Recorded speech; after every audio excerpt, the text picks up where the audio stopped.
And that, as Joe Biden said, that he believes that law enforcement has an implicit bias against minorities is a great insult to the men and women who serve in law enforcement. And I want everyone to put down the Oh my God. He's got a literal fly on his head.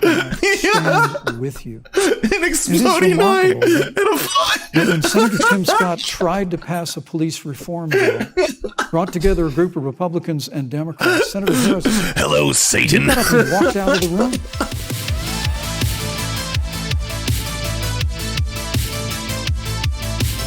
And it's interesting too, because I think that the legacy of Bernie is going to last longer than the legacy of Trump. Like, I think Bernie will have a more meaningful impact on policy decisions going forward because of the ideas that he's brought into the mainstream.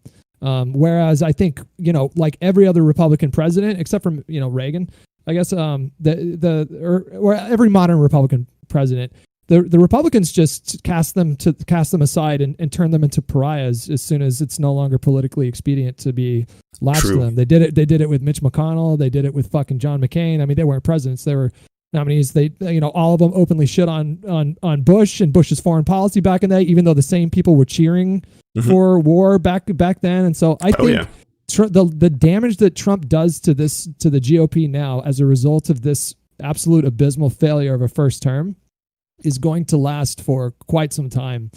And I try to be optimistic all the time. I try to instill a sense of optimism because there's so much doom and gloom out there, like on social media and in my chat sometimes. Like there are a lot of people that still don't want to acknowledge that Biden is just in a dominant position right now.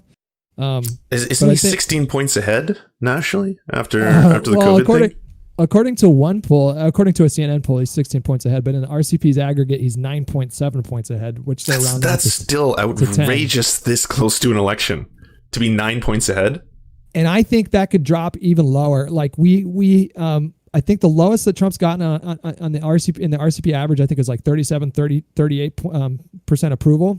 But I think we might see that drop even more after the shenanigans last night, where he said he was going to unilaterally stop the negotiations for the relief, and then walked it back like 2 hours later. And then on top of this, just this like abject failure of a COVID response, and just the incredible symbolic nature of him being a super spreader. I think that's going to resonate with a lot of older voters who have swung to Biden now by a margin of like 20 fucking points. And they haven't done that since like 1980 or something. I don't even know the last time the older voters, like 65 plus, swung for Democrats. That's just not something that happens. So yeah, well, I mean, it does affect you when you've got so many relatives who are dying, or so many relatives who are sick, or I mean, it's getting to the point in the United States where, I mean, if you're a senior, I would be genuinely terrified.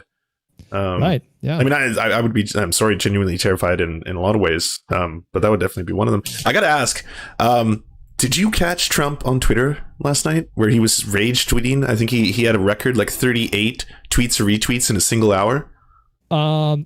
No, I try to turn off the Trump Twitter feed at 10 p.m. so I could just relax and unwind a little bit, because otherwise I'll stay up until 3 a.m. But I think he tweeted or retweeted over 100 times this morning.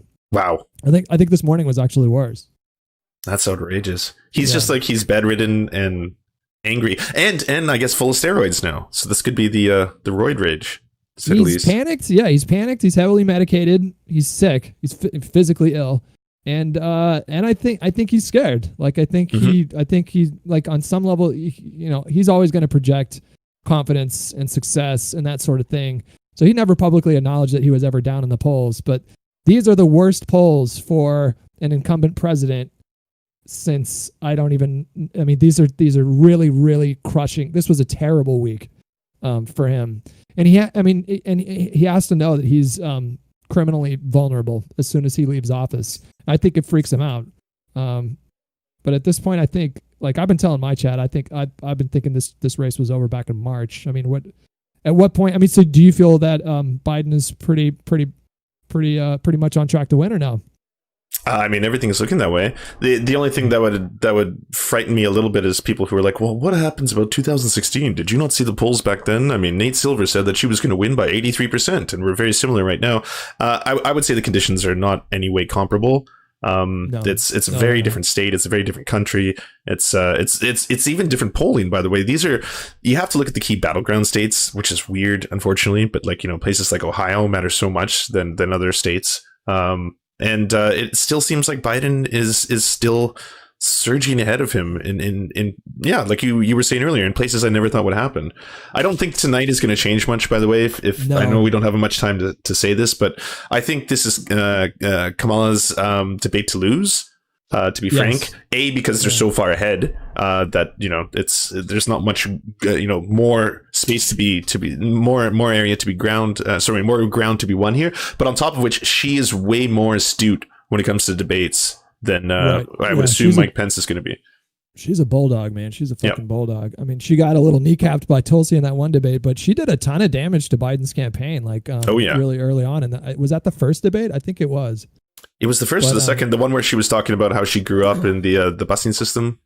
Right. Yeah. That one was a brutal moment. We All have right. a See you on the small other side and then. socially distant Good luck. audience.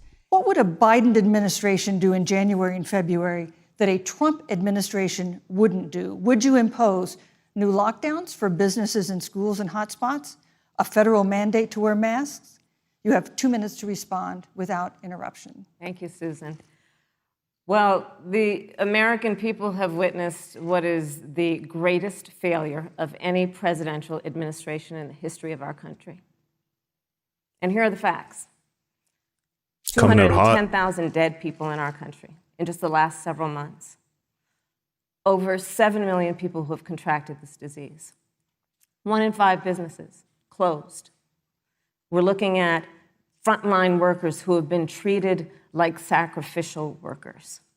We are looking at over 30 million people who in the last several months had to file for unemployment. And here's the thing.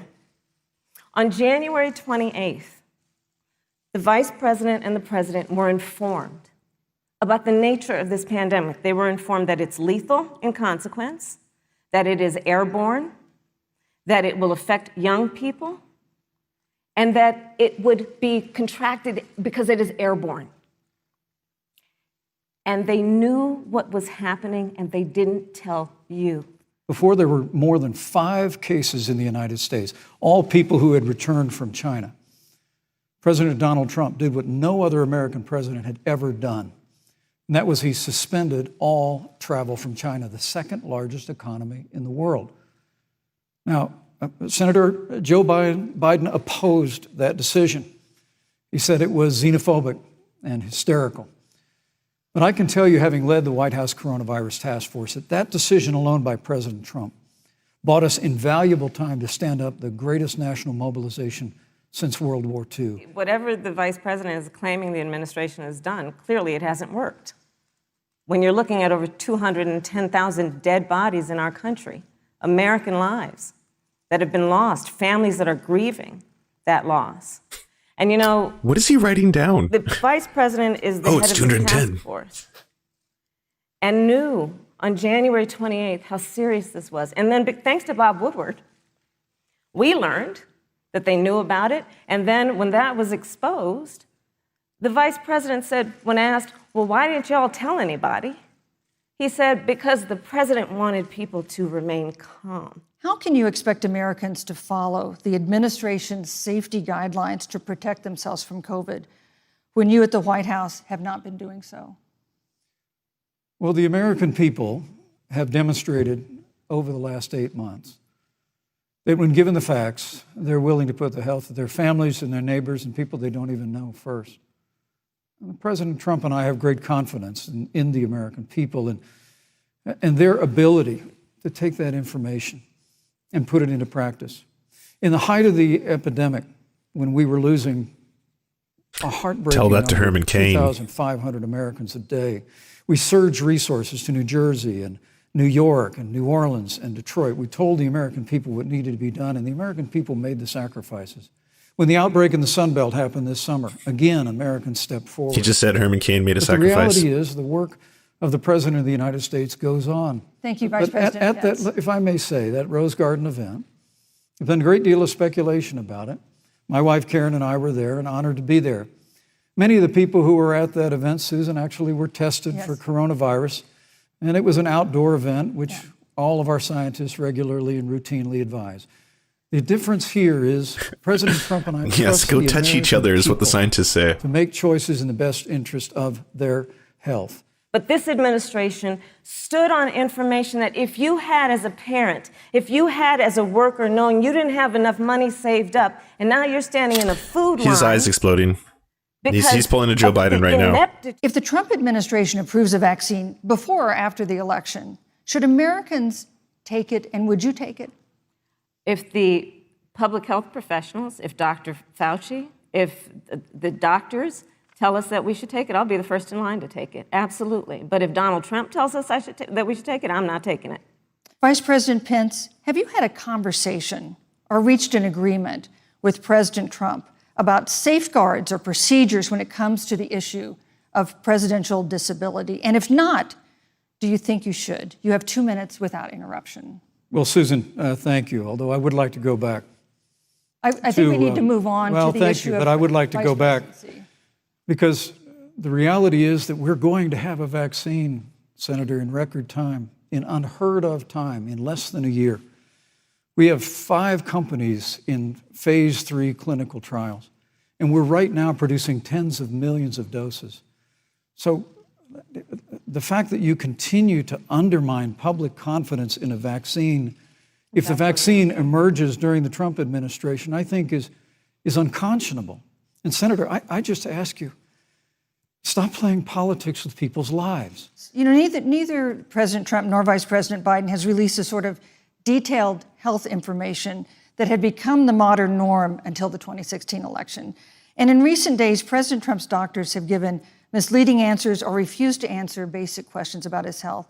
And my question to each of you in turn is this information voters deserve to know? Vice President Pence, would you like to go first?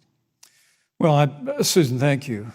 And let me say, on behalf of the President and the First Lady, how moved we've all been by the outpouring of prayers and concern for the President.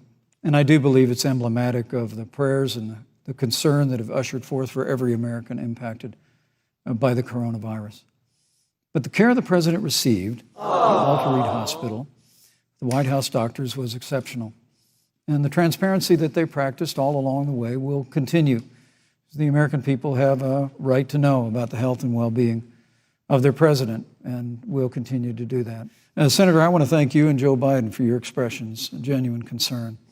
And I also want to congratulate you, as I did on that phone call, on the historic nature of your Sir, this is a Wendy's. What was the question again? I never expected to be on this stage 4 years ago, so I know the feeling. Do voters have a right to know more detailed health information about presidential candidates and especially about presidents, especially when they're facing some kind of challenge? Absolutely, and that's why Joe Biden has been so incredibly transparent, and certainly by contrast, the president has not, both in terms of health records, but also let's look at taxes. We now know, because of great investigative journalism, that Donald Trump paid $750 in taxes. When I first heard about it, I literally said, "You mean $750,000? And it was like, no, $750. The American people have a president who's a businessman, he's a job creator, who's paid tens of millions of dollars in taxes, payroll taxes, property taxes. He's created tens of thousands of American jobs. And the president said those public reports are not accurate. And the president's also released literally stacks of financial disclosures. The American Stacks people on stacks. review just as the law allows. But the distinction here is that Joe Biden, 47 years in public service, compared to President Donald Trump, who brought all of that experience 4 years ago. Thank you, Vice and President. turned this economy around by cutting taxes, rolling back regulation, unleashing Vice American President energy, Pence. Fighting for free and fair trade, and all of that's Thank you, on the Vice line President if Pence. Joe Biden and Kamala Harris. You know, that's a are in good the White House. segue into our third great topic, segue. which is about the economy. Would raising taxes put the recovery at risk? And you have 2 minutes to answer uninterrupted. Thank you. On the issue of the economy, I Never think has there's going to be historically. a more fundamental difference between Donald Trump and Joe Biden. Joe Biden believes you measure the health and the strength of America's economy based on the health and the strength of the American worker and the American family. On the other hand, you have Donald Trump, who measures the strength of the economy based on how rich people are doing, which is why he passed a tax bill benefiting the top 1% and the biggest corporations of America, leading to a $2 trillion deficit that the American people are going to have to pay for. On day one, Joe Biden will repeal that tax bill. He'll get rid of it. And what he'll do with the money is invest it in the American people. And through a plan that is about investing in infrastructure, something that Donald Trump said he would do. I remember hearing about some infrastructure week. I don't think it ever happened. But Joe Biden will do that. He'll invest in infrastructure. It's about upgrading our roads and bridges, but also investing in clean energy and renewable energy. For folks who want to go to a 2-year community college, it will be free. If you come from a family that makes less than $125,000, you'll go to a public university for free. And across the board, we'll make sure that if you have student loan debt, it's cut by $10,000. That's how Joe Biden thinks about the economy, which is it's about investing in the people of our country as opposed to passing a tax bill, which had the benefit of letting American corporations go offshore to do their business. Vice President Pence, your administration has been That answer made Pence a little rapid and constipated, robust eh? recovery, but the latest economic Science. report suggests that's not happening. Should Americans be braced for an economic comeback that is going to take not months, but a year or more? You have 2 minutes to answer uninterrupted. When President Trump and I took office, America had gone through the slowest economic recovery since the Great Depression. Because when Joe Biden was vice president, they tried to tax and spend and regulate and bail our way back to a growing economy. President Trump cut taxes across the board. Despite what Senator Harris says, the average American family of 4 had $2,000 in savings in taxes. And with the rise in wages that occurred, most predominantly for blue-collar, hardworking Americans, the average household income for a family of 4 increased by $4,000 following President Trump's tax cuts. But America, you just heard Senator Harris tell you, on day one, Joe Biden's going to raise your taxes. Joe Biden and Kamala Harris want to raise taxes. They want to bury our economy under a $2 trillion Green New Deal, which you were one of the original co-sponsors of in the United States Senate. They want to abolish fossil fuels and ban fracking, which would cost hundreds of thousands of American jobs all across the heartland. Joe Biden says democracy's on the ballot. Make no mistake about it, Susan. The American economy, the American comeback is on the ballot. Is he agreeing with Joe Biden? Thank you. Joe Biden's right. 4 more years of President Donald Trump. 2021. Thank you, Vice President. That's a power move. That's a hell of a Thank you, power Vice move. President Pence. Well, I mean, I thought we saw enough of it in last week's debate, but I think this is supposed to be a debate based on fact and truth. And the truth and the fact is, Joe Biden has been very clear. He will not raise taxes on anybody who makes less than $400,000 He said a he's year. going to repeal the Trump tax cuts. Mr. Vice President, I'm speaking. Well, wait, I'm speaking. it'd be important if you said the truth. Joe Biden said twice in the debate last week that he's going to repeal the Trump tax cuts. That was tax cuts that gave the average working family $2,000 in a tax break every single year. Senator, that is that's the math. absolutely not true. That Is he tax only bill, cutting? Is he only going to repeal part of the Trump tax cuts? If you Am I don't doing mind letting good, me Mommy? finish, we can then have a conversation, okay? Please. Okay. Joe Biden will not raise Look at taxes that eye. on anyone who makes less than $400,000 a year. He has been very clear about that. Joe Biden will not end fracking. He has been very clear about that. On the other hand, you have Donald Trump, who's in court right now, trying to get rid of Thank you, Senator trying Harris. to get rid of the Affordable Care Act, which means that you will lose protections if you have pre-existing conditions. And this is very important, Susan. Yes, and it's but we important. need to give Vice President. I'd Pence a just like chance to, to he respond. interrupted me, and I'd like to just finish, please. If you have a pre-existing condition, heart disease, diabetes, breast cancer, they're coming for you. If you love someone who has a pre-existing condition, Thank you. Thank they're you, Senator coming for Harris. you. If you are under the age of 26 on your parents' coverage, they're coming for you. Senator Harris, you're entitled to your own opinion, but you're not entitled to your own facts. You yourself said on multiple occasions when you were running for president that you would ban fracking. Joe Biden looked at a supporter in the eye and pointed and said, I guarantee that we will abolish fossil fuels. They have a $2 trillion version of the Green New Deal, Susan, that your newspaper, USA Today, said really wasn't that very different from the original Green New Deal. Do you believe, as the scientific community has concluded, that man-made climate change has made wildfires bigger, hotter, and more deadly, and have made hurricanes wetter, slower, and more damaging? You have 2 minutes uninterrupted. Thank you, Susan. It's God's First, plan. I'm very proud of our record on the environment and proud on of God. conservation. According to all of the best estimates, our air and land are cleaner than any time ever recorded. Our water is among the cleanest in the world. And just a little while ago, the president signed the Outdoors Act. It's the largest investment in our public Wetter, lands and cleaner. public parks We have WAP. in 100 Such years. WAP. Big WAP. So Wow. President Trump has made The a biggest commitment WAP. to conservation and to the environment. Now, Joe Biden and Kamala Harris would put us back in the Paris Climate Accord. They'd impose the Green New Deal, which would crush American energy, would increase the energy costs of American families in their homes, and literally would crush American jobs. And President Trump and I believe that the progress that we have made in a cleaner environment has been happening precisely because we have a strong free market economy. You know, what's remarkable is the United The free States markets has will save reduced us. CO2 more than the countries that are still in the Paris Climate Accord, but we've done it through Neoliberalism will innovation. save us.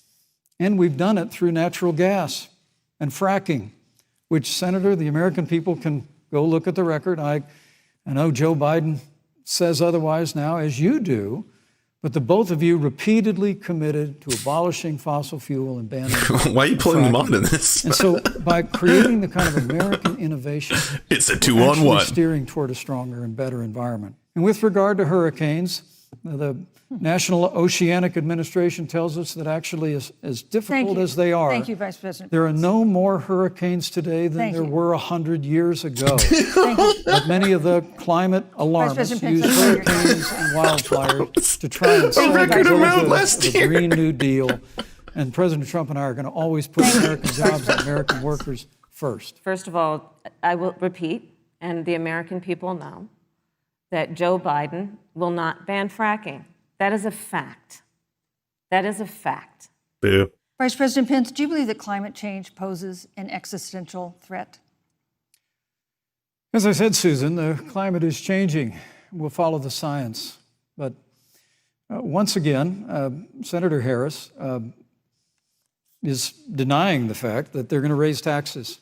There are estimates that by the end of the term of this administration, they will have lost more jobs than almost any other presidential administration. And the American people know what I'm talking about. Senator Harris, you're entitled to your opinion. You're not entitled to your own facts.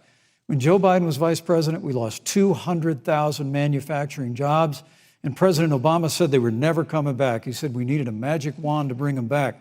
In our first 3 years after we cut taxes, you, Vice rolled back President regulation, unleashed American energy, this administration saw 500,000 Thank you, Vice manufacturing President jobs Pence. created. And that's exactly the kind of growth we're going to continue to see as What we was the bring our question nation again? through Thank you, Does Vice anyone remember? pandemic.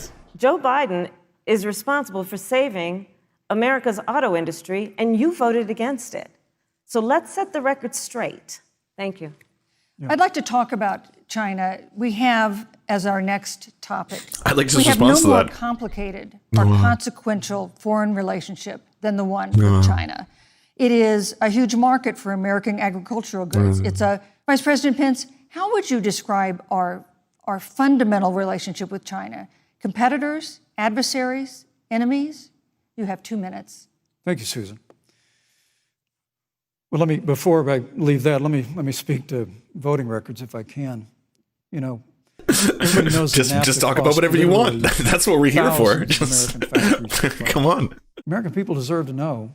Has he answered a Senator single Kamala question Harris he's been asked formed yet? Like just 10 one? members of the Senate to vote against the USMCA. This is such an important issue, but we have other important issues as well. And Susan, I want to make respond sure to we that. have a chance I really have to talk respond about. to that. I'm- Look, she has 15 seconds because Well, I gotta we're have trying more to than keep. that. Look. Well, I'm sorry, but Vice President Look, Pence, you've I- had more time than Look, she's the- had the so far. slanders against President Donald Trump regarding men and women of our armed forces are absurd.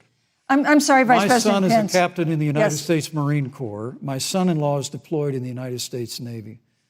I can assure all of you, with sons and daughters serving in our military, President Donald Trump not only respects but reveres all of those who serve in our armed forces, and any suggestion otherwise is ridiculous.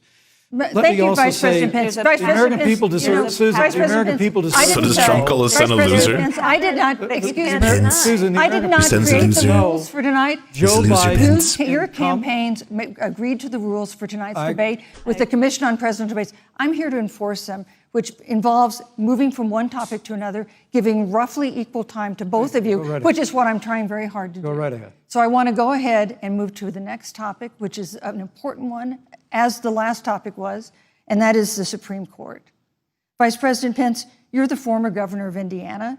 If Roe v. Wade is overturned, what would you want Indiana to do? Would you want your home state to ban all abortions? You have 2 minutes, uninterrupted. Well, thank you for the question, but I'll use a little bit of my time to respond to that very important issue before. The American people deserve to know Qasem Soleimani, the Iranian general, was responsible for the death of hundreds of American service members. It's absolutely essential that we have a commander-in-chief who will not hesitate to act to protect American lives and to protect American service members, and that's what you have in President. 211,000 dead Now, Americans. with regard to the Supreme Court of the United States, Hasn't been protecting let me anybody. say President Trump and I could not be more enthusiastic. When Judge Barrett was being confirmed for the Court of Appeals, expressed concern that the dogma of her faith lived loudly in her. Dick Durbin of Illinois said that it was a concern.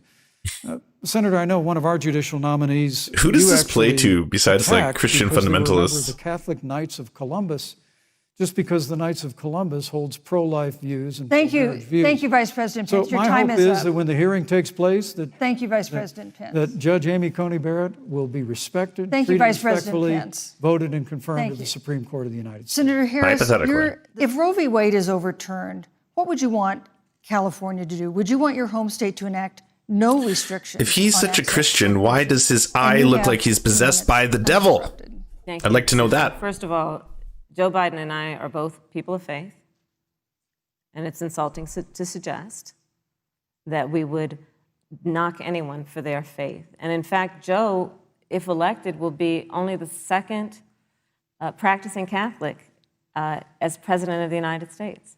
Tell us specifically, how would your administration protect Americans Crack with those pre-existing nuts. conditions to have access to affordable insurance if the Affordable Care Act is struck down?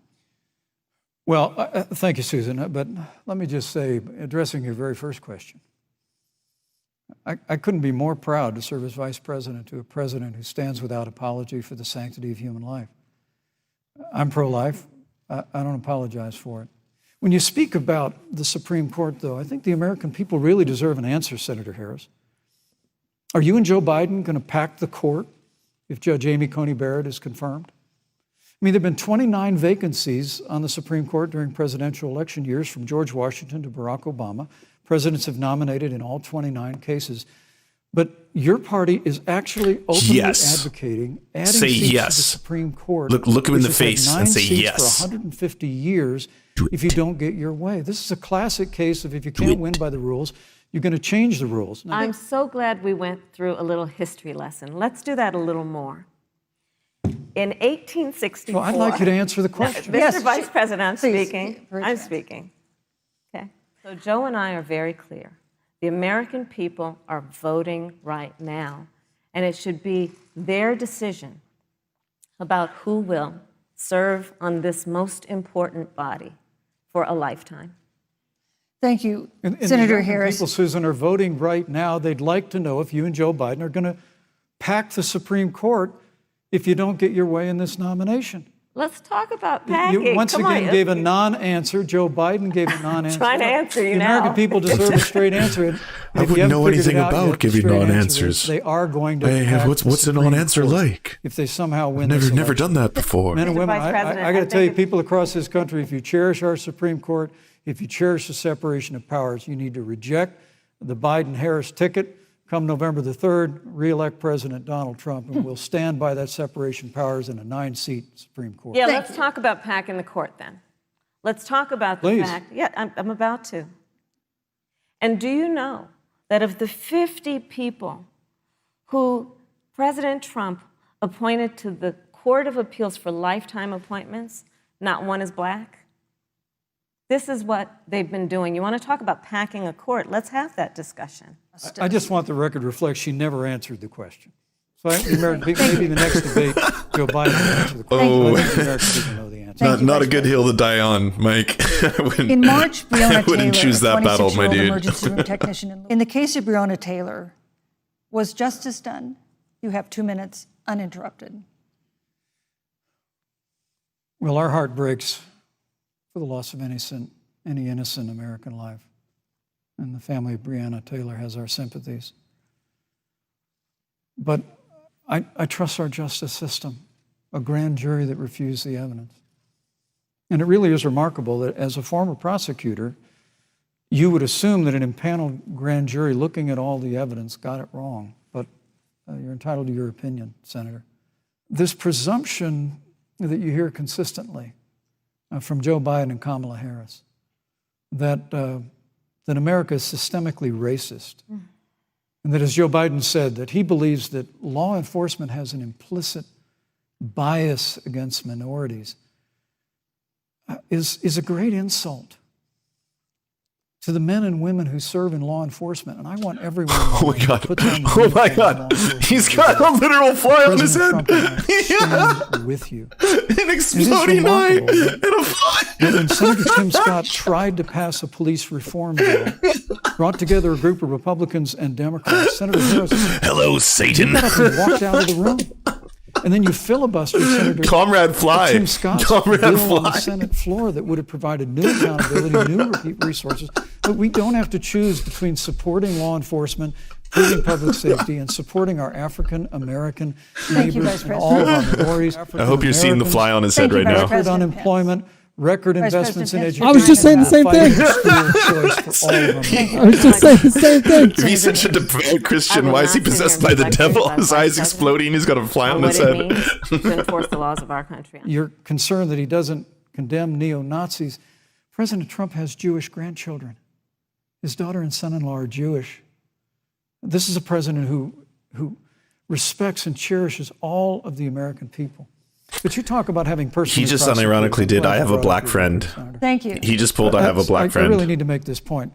If Vice President Biden is declared the winner and President Trump refuses to accept a peaceful transfer of power, what would be your role and responsibility as Vice President? What would you personally do? You have 2 minutes. Well, Susan, first and foremost, I think we're going to win this election. Because while Joe Biden and Kamala Harris rattle off a long litany of the establishment in Washington, D.C., an establishment that Joe Biden's been a part of for 47 years, President Donald Trump has launched a movement of everyday Americans from every walk of life. But when you talk about accepting the outcome of the election, I must tell you, Senator, The second your biggest party has trend spent on the Twitter last right now is the 3.5 word years trying to flies. overturn the results of the last election. It's amazing. When Joe Biden was vice president of the United States, the FBI actually spied on President Trump and my campaign. The Utah Debate Commission asked students in the state to write essays about what they would like to ask you. And I want to close tonight's debate with the question posed by Brecklin Brown. She's an 8th grader at Springville Junior High in Springville, Utah. When I watch the news, all I see are 2 candidates from opposing parties trying to tear each other down. If our leaders can't get along, how are the citizens supposed to get along? And then she added, your examples could make all the difference to bring us together, end quote. Oh, so For each naive. of you in turn, I'd like you to take 1 minute and respond to Brecklin. Vice President Pence, you have 1 minute. Brecklin, it's a wonderful question. And let me just commend you for taking an interest in public life. I started following the news when I was very young. And in America, we believe in a free and open exchange of debate. And we celebrate that. And it's how we've created literally the freest and most prosperous nation in the history of the world. But I would tell you that How are the ICE Don't camps assume doing? that what I look at the relationship between Tell that to the Justice Ruth LGBTQ Bader Ginsburg, community. the late justice who we just Tell that to lost Black from the Supreme Americans, Court, Indigenous Americans, late old Justice Americans, Antonin poor Scalia. Americans. When the debate is over, we come together as Americans. And that's what people do in big cities and small towns all across. I'm like, don't touch me. I just want to encourage. Who watched Okay. this debate tonight. Again, our best wishes for a quick All recovery this. to It's President over, thank Trump's God. debate in Oh, that was you. We hope you'll join It us was. then. Yes. I thought that was Mike Pence for a second. I thought he was just like, oh God, it's over. All right, so this is the official postmortem. I took some notes. I have a really short. My memory's not so good these days. Not gonna lie to you, Lance. That's fine. Mine is going to be very concise, and I'm going to say Fly 2020. I'm putting my vote and my power behind Fly. I'm all That fly fired. was chilling there for like 10 minutes. That's crazy. I wonder if that set a record. It's funny because as soon as you came in and said that, I had just told my chat, I'm like, is that a fucking fly on that guy? It's one of those things I didn't want to call it out right away because it was like could just be like a speck or a blip, and then I was like, no, that's a fly. That's definitely a fly. It looks like it's died. I think it's just staying there. Well, I mean, I think I agree with you that debate is. I don't think the polls are going to shift very much after that one. No. I'll say this. I think Kamala performed very well. I think she gave pretty strong answers on most questions. I think Mike Pence will still play to the Mike Pence crowd. I can see them being very, very happy with the kind of evangelical Christian posturing, talking about how, you don't have a moral ground because you love abortions and you love late-term abortions and things like that. Yeah. So I don't think that'll move them much. But outside of, I think, maybe the hardcore evangelical Christians, I can't see a lot of people really appreciating what he had to say. No, I thought his answer on climate change, first of all, both of them dodged a bunch of questions tonight. Like, I feel both of them dodged probably 4 or 5 questions each. But I thought his response on climate change was just, I mean, he really dodged that one. When she asked him just point blank, like, do you think that humans are responsible for climate change? And he somehow pivoted to the economy and jobs, that sort of thing. Like, she obviously didn't want to answer the question on the court packing thing, but I was telling my stream, but that's a lose-lose answer for her. So of course she's not going to answer the question.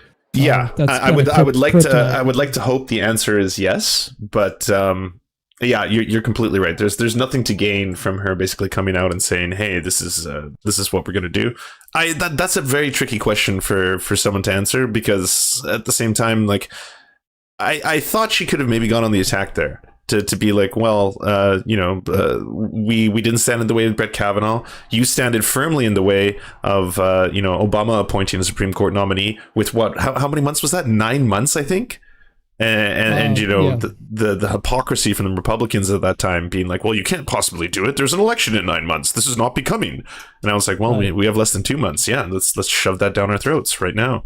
I thought that was probably her most skillful dodge was that question because she did a good job of invoking Honest Abe, and then she also, and I was begging for her to do this too, but she also, I thought it was a really effective line when she said, "Let's talk about packing the courts," and then she talked about their record of holding up Obama's nominee and trying to jam through this Supreme Court nomination when there's 27 days left for the election. So. Of all the dodges, I thought that was the best one. But speaking of dodges, I don't think Mike Pence answered a single question in that entire. I'm not even being facetious. I'm trying to think of once where it was like, here's the question, will you answer it? And he didn't say, well, thank you for this opportunity. I'd now like to talk about one dead fallen soldier, and then talk about how we should cage the uterus, right? One after the other. And the last question in particular, when she was talking about how Trump has openly said that he will contest the results of this election and fight it, and he managed to dodge it not once, but I think twice. I think she pressed him twice, and he still never answered that question. But I mean, he's in kind of a I think you're right. I don't know exactly how you said it, but I think that the people that like Pence are going to think that he did a good job, and the people that like Kamala are going to think that she did a good job. I'm sure they're both happy with both. I mean, each respective camp is happy with their performance because even though Pence dodged, he is kind of crafty and wily. He's not terrible on the debate stage. He's boring, tepid and just not very inspiring. But he's pretty good at dodging those questions. He is. Yeah, no, he didn't come across as unhinged, unlike Trump. Like, see, with the Trump debate, I at the time was like, oh, I wonder how this is going to play, because it really seems like Trump is going for this alpha male, domineering behavior. I'm going to interrupt you and call you out just like he did with Hillary Clinton and the emails and all that. But it backfired. It backfired like horrifyingly for him. So I think Pence was probably trying really hard to avoid that. It's also the dynamics are different, of course, when you're, debating a woman on stage. There's all those things that as a politician you're told you have to do, right? Like Kamala Harris is told, like, you have to smile, because if you don't do that, like, society doesn't value you as much and things like that. So I don't think Pence could have come in there quite as like aggressive bully as Trump always is. There was that one moment where they went back and forth a little bit. Yeah, I was going to say, I thought that Kamala, like the weakest part of her performance was at one point she started kind of smiling dismissively and laughing at Pence for interrupting her. Mm-hmm. And then she just let him talk for like a minute. She took like a minute of his time. I was a little worried about that particular moment, but I thought she bounced back pretty well. I think the debate started pretty spicy for like the first 20 minutes. She kind of came out swinging immediately when it came to the COVID response question. That was really cathartic. Oh yes, agreed. And I was telling my stream also, like right before the debate started, but you rarely get these opportunities to see figures like Pence or Trump be held accountable like this. We had like the Chris Wallace interview and the Jonathan Swan interview, but that's kind of it over like the last 4 years. Yeah. So there is something really cathartic about watching somebody like take the head of the coronavirus task force to task for this completely failed response. I mean, the closest historical comparison, not to that moment, but just in terms of people being held to task, is like Frost Nixon, right? Where you've got like a very deeply entrenched historical figure who's actually being asked, hey, this is how you fucked everybody over. Do you take any responsibility? I was thinking at the start, everyone was going to say the moderator was maybe being a little more aggressive towards Pence, because she was, of course, asking those follow-up questions like, what was your handling of COVID? How do you explain the 211,000 dead Americans and stuff like that? But at the end of the day, like, this is the reality. Like this, like, you're the current administration. You fucked this up in every way conceivable. So yeah, I'm guessing someone has to hold you to task for that. I also thought that Pence's response on the Breonna Taylor question was that's not gonna help him with, I think, a lot of people. Like, I think at one point he said, I trust the criminal justice system. Mm-hmm. And the entire point of the BLM movement in 2020 has been the inherent problems with the criminal justice system and how there needs to be reform. And I think probably a majority of the country agrees at this point that certain reforms are needed. So when he said that, when he talked about how he felt sad for Breonna Taylor's family, but he trusts the criminal justice system, I don't think that's going to help him with young people. Like, I don't think young voters are going to resonate with that at all. No. Speaking of resonating with young voters, did you see Joe Biden's latest tweet?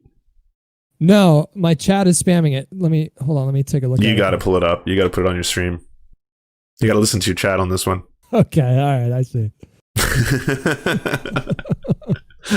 Fly 2020, baby. Damn, that fly just took up all the oxygen on that debate. It's the second top trending trend on Twitter right now is #fly. I did not see this coming from this debate. I wasn't like, well, the word fly is gonna be all over the internet now. Yeah, I think Kamala performed exactly how I thought she would perform. I thought she actually did. She's pretty good when it comes to being on the debate stage. Like, her campaign, obviously, like it saw a modest bump in the beginning in the primaries, but then she kind of fell off. But there were like 20 something candidates, and so I'm not going to hold that against her. And which isn't to say anything about her record as a prosecutor or anything like that, but just her performance on the debate stage or in a Senate hearing type setting, she obviously excels at that, and she didn't disappoint. I think the whole, most of that debate felt pretty cathartic for me. So I'm very happy with her performance tonight. Yeah, I agree with you. I think anytime that Mike Pence tried to grab the moral high ground, it was very difficult for him, especially if he was trying to posturize about, hey, this is like, here is the military story that's very, very sad, and this soldier died, and you guys had nothing to say about that. And it's very easy for Kamala to respond with, Donald Trump says that, like, American soldiers are losers. Right. I mean, like, where's your moral high ground here, Yeah, Pence was in a tough spot. I mean, he was just. I mean, just with the nature of how things are in 2020 right now, like his campaign is obviously on defense right now, and the best he could possibly do was just sort of like skillfully dodge in the way that politicians do each and every question, which he kind of did. I wanted really to ask your opinion on the climate change questions, because he kept saying, well, he tried to do, like, he didn't do this as aggressively as I thought, which is try saying that, like, you guys are all communists or, you know, hardcore Marxists or something. But he did say that you want to sign up for the Green New Deal, and he kept pushing that point. Yeah. Is that something that I haven't really heard, you know, Joe Biden or Kamala say that the Green New Deal is going to be our front and center platform? Is it just, once again, they're trying to tarnish everything that they think Americans don't like about Bernie? Well, they're trying to play it on both sides a little bit, the Biden campaign, because on his website, if you go to his climate plan, they do invoke the Green New Deal as an inspiration for their proposed policy. But then in a debate setting, they sort of play it down. Like she kind of dodged a little bit on that one too. But I just think that the climate issue is just such a losing issue for Republicans in 2020. Like, they were able to get away with saying for literal decades that it was just alarmist rhetoric, and it was, you know, Al Gore flies in private jets, therefore climate change can't be real, and, you know, the oceans didn't rise 2 inches in 2000 or whatever. Actually, you know, like, now we're actually starting to see a lot of the things that they were predicting like 2000, it's actually coming to pass. And it's just it's such an undeniable issue. And it's such an issue now that's affecting so many people across this country. In my own state of California is still on fire. Yeah. They just reached like record amounts of like hectares that are burning down, didn't they? I don't know about that. I'll trust your word on that. But I had a buddy that just had to evacuate a house that I used to live in for years. And there was a fire right next to his house. He's okay, actually. The house didn't burn down. So that's good. But yeah, this is such a, I mean, he did the thing that, like, it's so funny because for the longest time Republicans would say, like, climate change isn't real. That was their line. It's not changing. This is all made up. It's all a lie. And the data over the last like 20 years is so conclusive that they can't do that anymore. And so what they do is they pivot, and Ben Shapiro does the same fucking bullshit where they pivot to a place of, okay, well, yes, climate, you know, the climate is changing, but we don't really know what's causing that changing. And they pose these questions that they never give answers to. So they'll say, you know, like, something needs to be done, and, you know, like, we'll defer to scientists. Like, that was another line that just fucking destroyed me. He said Donald Trump is going to continue to listen to the science on climate change. And I thought Kamala did a good job of capitalizing on that, because she referenced a meeting that they had last week or the week before with those officials in California, where Trump, I don't know if you saw that clip, but he literally laughed at the guy when he said, the guy said, you know, the science is telling us that we need to do something about this, and you know, science is giving us all these solutions. And Donald Trump literally laughed at that dude and said, well, I don't think the science knows what they're talking about right now. Yeah. I mean, that doesn't play anymore. It's like, it's really hard to do climate change denial when like you just stated, California is literally on fire. Right?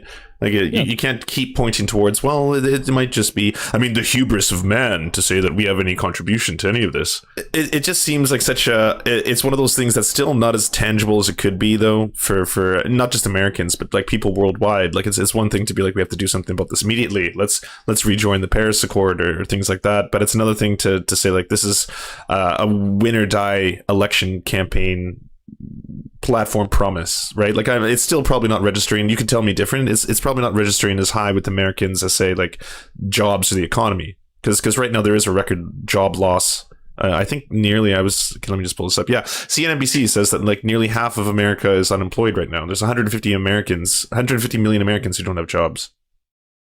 Wait, what? I didn't. That seems high. Wait, where did you get that? Where did you get that from? This is from MSNBC. Here, I'll send you the link one sec. Oh. Jesus Christ. Okay. I didn't know that.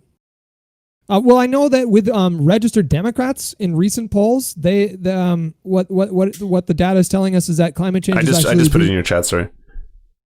Oh, there it is right there. Okay. Nearly half of American adults. When did this article hit? This was in June. I didn't know it was that bad. So it's not as if they're not all receiving, like, some of them are still receiving unemployment benefits, for example, right? But yeah, it's like, that's just astounding. Well, I was going to say that with registered Democrats, climate change is actually the number one voting issue right now, which surprised me. So like I agree with you that climate change hasn't been the most like potent political issue, even though it's been one of the most important ones, if not the most important one for like the 21st century, the entirety of it. But it does seem that with at least with registered Democrats, that issue is that issue is front and center. I don't know where independents. I mean, I would guess that the most important issue for independents is the economy. And probably the same with Republicans.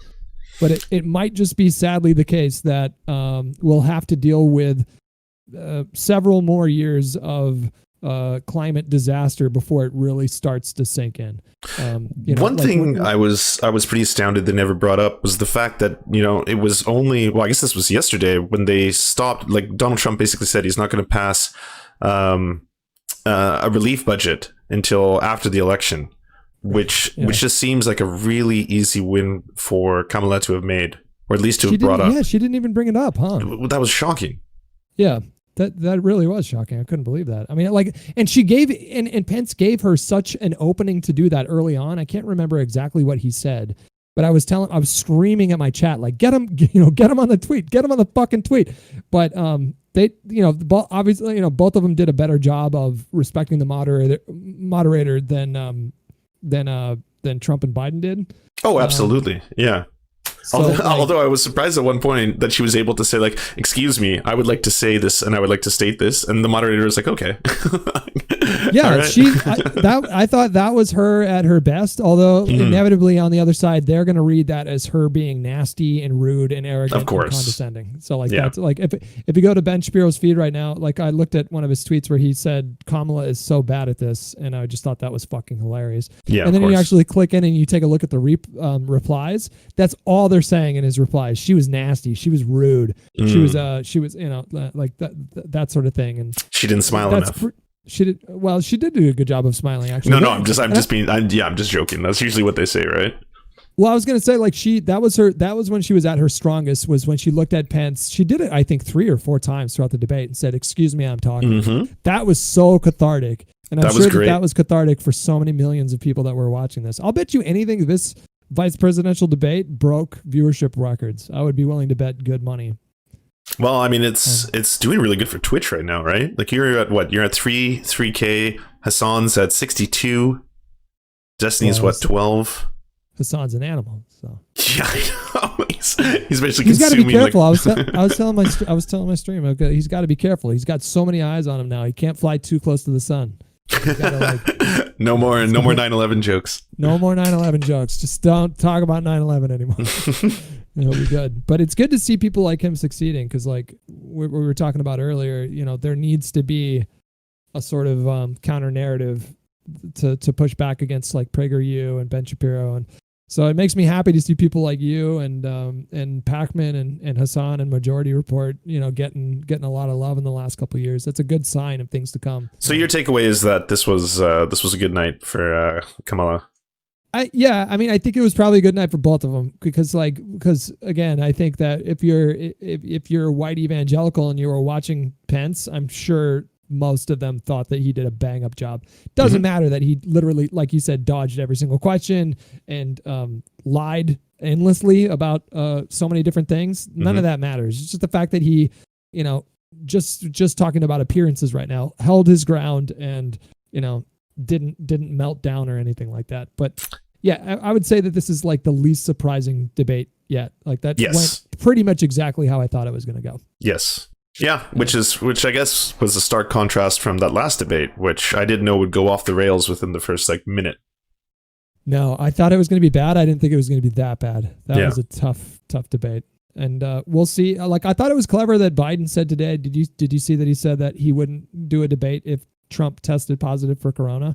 Yeah, I mean, not even from a political standpoint, just from a human standpoint, I don't blame him. I mean, he's what, 76, 77 years old? I would not want to be directly beside El Duce, who thinks that he's like a superhuman, jacked up on Frankenstein drugs right now, thinking he's cured. I would not want to be that close to him. Yeah, it kind of puts a whole spin on the whole drug test before the debates thing. I forgot about that. You have to wonder if Trump still wants a drug test going into this one when he's all roided up on corona drugs or whatever. Oh man, I totally forgot about that. Hey, we want to mutual aid you to get some eyeballs on your work. So if you have a leftist YouTube channel or Twitch stream or something you want us to advertise, just send us a 20 to 30 second ad using the forums at weareserfs.com. We'll do our best to help you out. And please submit once per channel.